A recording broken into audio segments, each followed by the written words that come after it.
I am so incredibly sorry for any content creator who chose to make Mixer their home for content creation. I cannot emphasize this. I can only imagine how many people right now are just like looking at this news. It broke only a couple of hours ago, and they're going like, holy crap, what the hell am I going to do with my life? Because the alternative that you guys are getting, it's not a particularly good one, at least from where I'm standing, as someone who also does content creation. Like, look, I do videos on YouTube. I do some live streams on Twitch. I also do some live streams on YouTube here and there, mostly because I don't want to be on just one platform, particularly in the eventuality that something like this happens or that I get banned or whatever. Having two platforms is nice so that I can have a fallback. And I'll be completely honest, I always thought of Mixer as a place that I personally would like to live stream in at some point. And the reasoning behind that is because out of all of these three websites that I just mentioned, YouTube, Twitch, and Mixer, Mixer was the only one that pretty much focused almost exclusively on gaming.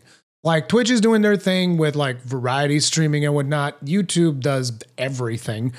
And Mixer was one website that, I'll be honest, I always liked the idea of Mixer. I didn't particularly like the design of their website. I always thought that their chat looked kind of clutter with all the stuff that they had. I never really looked too deeply into it. I did live stream on there once or twice, but I never invested that much time. But I always like to think of it as, you know, one of these days, I might give Mixer a real shot. I might really put myself out there and try to go over there and do something with it, because at least they're one of the few websites that is trying to focus on gaming. And now they're shutting down. And I'm really sad about it. And I think it's really bad for the industry as a whole, for just about any content creator that is interested in content creation. This is a really bad news, regardless if you're streaming on Twitch and your stuff is completely safe, if you're streaming on YouTube or whatever. This is bad. This is terrible, because this is the industry losing a lot of competition in the live stream space. And these people are apparently going to be passed down to Facebook Gaming. And I'll be honest, I never really looked at Facebook Gaming as a viable alternative, because I can't stand the website. Not in terms of anything in particular, just like the design of the website, I think is complete garbage. Like, I'm sorry. I got nothing against people that choose to live stream on Facebook Gaming. I hope you guys are getting paid well. But like, that website is atrocious. Like, in fact, Facebook is so bad, I even stopped just like posting my videos on Facebook, because it was too much of a hassle just to open the website. Just looking at how ugly that website is made me not even want to post stuff in there just for exposure. Like, I'm sorry. I know that I'm kind of trashing a little bit on Facebook, but I really don't like the way that website looks. I'm sorry. So anyways, the news reads, Microsoft's shutting down Mixer and partnering with Facebook Gaming, which basically means they're going to be funneling all of their Mixer partners into Facebook Gaming, which in my opinion, I don't think Facebook Gaming has the audience to sustain all of these partners suddenly just flooding the platform. I can tell you right now from personal experience, it is extremely hard to get anybody from your audience to watch you on a different platform. Like, I can barely get anyone from here to actually go watch me on Twitch. And that's something that I've been doing for quite some time. And it's just, people, they want to be on a platform that they like and they want to watch their content there. And I've kind of like given up trying to do that a thing. I just like, every now and then I'll bring it up, but it is whatever. So getting people to move over is going to be hard. So if you were on Mixer, you're going to try to get people to move over to Facebook. I think you're going to have a really hard time. Now, they say Microsoft closing its Mixer service on July 22nd. So by July 22nd, no more Mixer. Boom, done. It's interesting reading this, because I could swear that not even last year I saw someone from Microsoft like reaffirming their commitment to Mixer, and they were saying, "Oh yeah, like we don't need to be the biggest platform. We'll just grow over time. Like, it's fine. We're totally invested in Mixer." It was either last year or 2 years ago or something along those lines. Like, we're totally invested. We're totally going to make this work. And now all of a sudden, with 1 month's notice, it's like, well, screw everything. We quit. Like, that is Jesus Christ. Anyways, they then say they plan on to move their existing partners over to Facebook Gaming. Surprise announcement means Mixer partners and streamers will be transitioned to Facebook Gaming starting today. Microsoft will no longer operate Mixer as a service in a month's time. Now, my advice as a content creator is get started working on YouTube or Twitch, personally, unless you know the right people over on Facebook and they can get you like some kind of a deal that you can actually make some money out of it, because I don't think Facebook Gaming is going to be particularly successful. I could be wrong. I hope I'm wrong. I legitimately hope that I'm wrong, but you know, these are just the impressions that I get. Microsoft has struggled to reach the scale needed for Mixer to compete with Twitch, YouTube, and even Facebook Gaming, which has led to today's decision. We started pretty far behind in terms of where Mixer's monthly active viewers were compared to some of the big players out there, says Phil Spencer, Microsoft's head of gaming, in an interview with The Verge. I think the Mixer community is really going to benefit from the broad audience that Facebook has through their properties and the ability to reach gamers in a very seamless way through the social platform Facebook has. I completely disagree. Personally, I completely disagree. I hope I'm wrong. I hope people find success on Facebook if that is what they choose to do. I mean, I hope Facebook starts putting up a fight at the end of the day, because like, we can't just have YouTube and Twitch, because these websites have shown themselves to be tremendously inconsistent when it comes to enforcing their rules. Both Twitch as well as YouTube. YouTube has clearly certain political leanings and agendas that we have seen time and time again.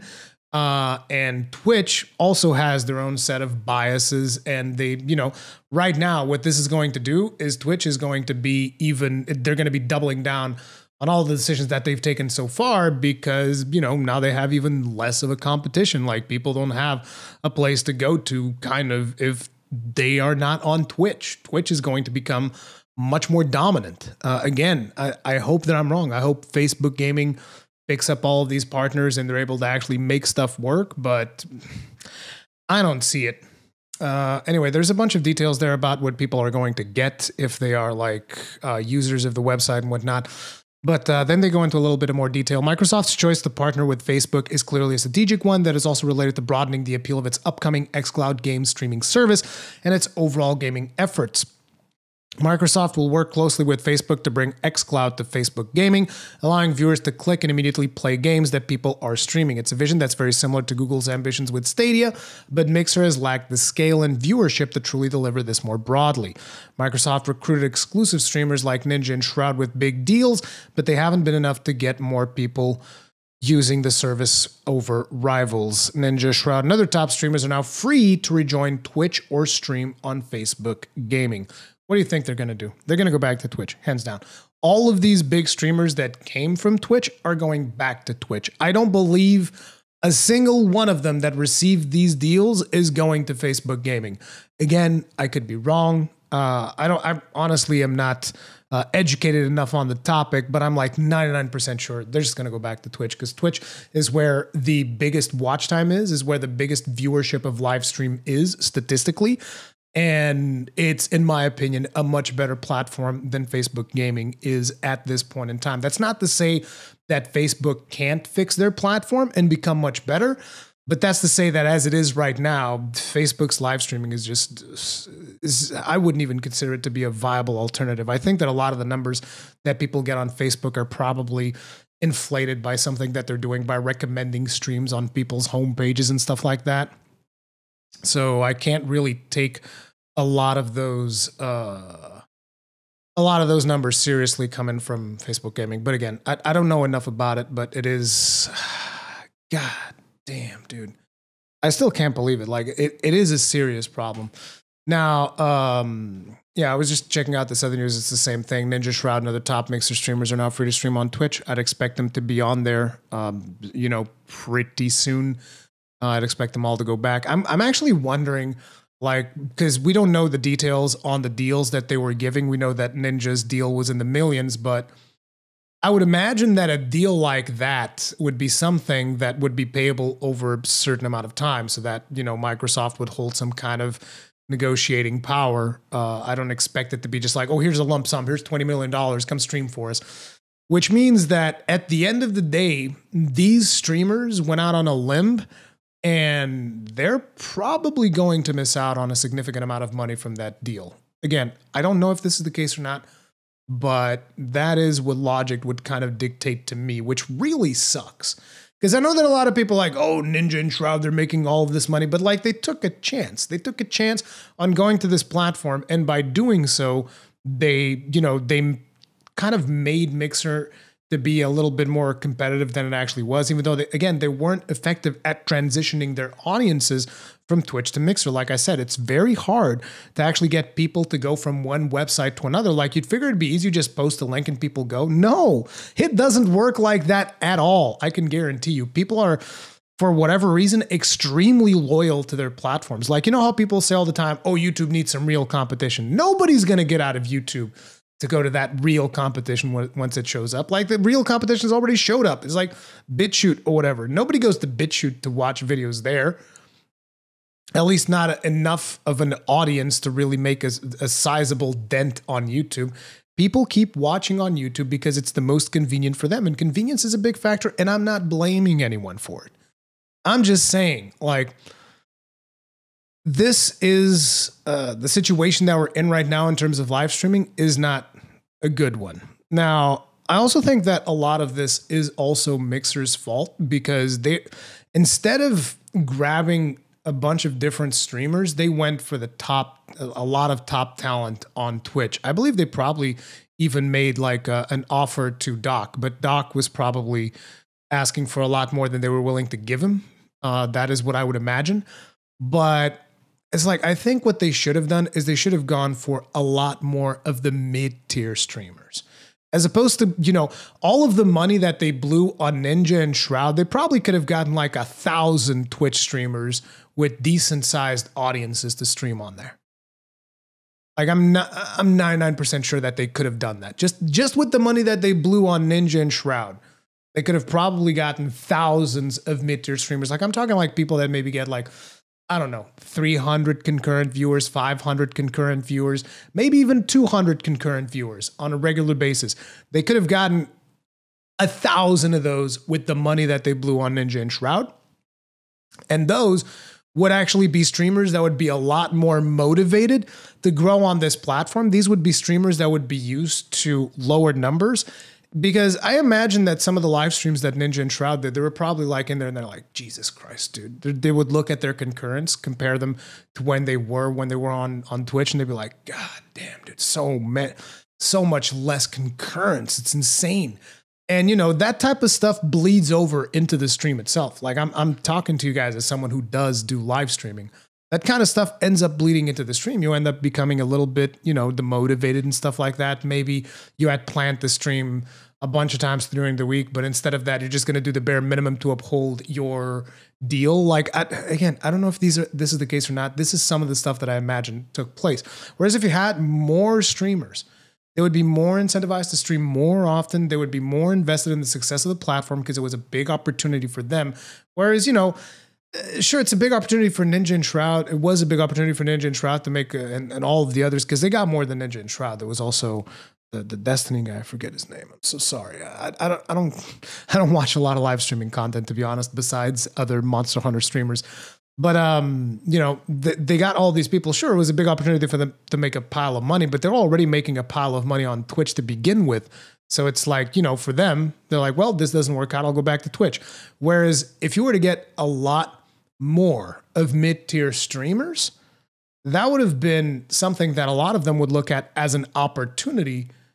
Dude, if I can get this platform to work, if I can get more people to come to this platform, like this is going to be really good. But yeah, Microsoft took a chance. They went for the top talent, and at the end of the day, it ended up not really paying off for them. I was checking out Stream Elements. They have a couple of statistics here in terms of the growth that we've seen in the industry. This particular post is from May, because, there's been a lot of growth on account of the fact that we're during a pandemic and all that. A lot of more people are staying at home, and live streaming content has seen like some of the most growth possible. Now you see a big growth here on Facebook Gaming year over year, 238. So, this could be a sign that I'm wrong and that Facebook Gaming is going to be a major player within the industry now that they've absorbed Mixer. But you can see already that the writing was on the wall for Mixer, like 0.2% growth when you're talking about Twitch, who's already the leader, and they grow 101%. YouTube's got 65%, which you need to understand something. The growth that YouTube gets, I mean, in terms of live streaming, it's still not great compared to Twitch, but like just the user base on YouTube, it's like they don't need live streaming to be a big deal for them because they already have they completely dominate the VOD. So you got Twitch dominating live stream, YouTube dominating VOD, and Facebook gaming starting to make a move onto the live streaming. And Mixer was just like lagging behind. Mixer was just like straight up lagging behind, and they just gave up pretty much. You can see the month over month growth. Also, you know, not great for Mixer. Still was bigger than YouTube, interestingly enough. But yeah, it's disappointing because ultimately the other thing about Twitch is that it's a lot about the just chatting section and all of these other things that do not involve gaming, or just when you want to talk about gaming on Twitch, you want to talk about like, oh, the Valorant and the GTAs and, you know, the really popular games. If you're playing something that's not the most popular thing, like I tend to do, like Monster Hunter or whatever, it's like your chances of growth are like nothing. That's your chances of growth right there. Boom. If you're not creating content on another platform like YouTube, to kind of like, you know, to just have another website that tells, hey, I live stream over here. If you don't have content on another platform like YouTube, like I said, YouTube, you can also do like TikTok, Snapchat. There's lots of other social media platforms that you can try to grow on. Like growing on Twitch is a fever dream unless you're going after these really big mainstream titles. And Twitch doesn't seem to care about really promoting the smaller video games. Twitch is more interested in going and becoming like a TV network by showing these old episodes of TV shows and whatnot, and making people watch recordings as opposed to actually trying to funnel people into watching their live streamers, like the people that actually build their platform. But you know, it is what it is. I'm really sad, and I hope that if you are watching this and you happen to be a Mixer streamer, I hope that you end up bouncing back, whether through Facebook, YouTube, Twitch, whatever, because I can't even imagine what it would be like for me to suddenly not be able to put content on Twitch or YouTube. It'd be pretty friggin' insane. But anyways, that's going to be it for this video. Stay strong, stay safe. Peace out.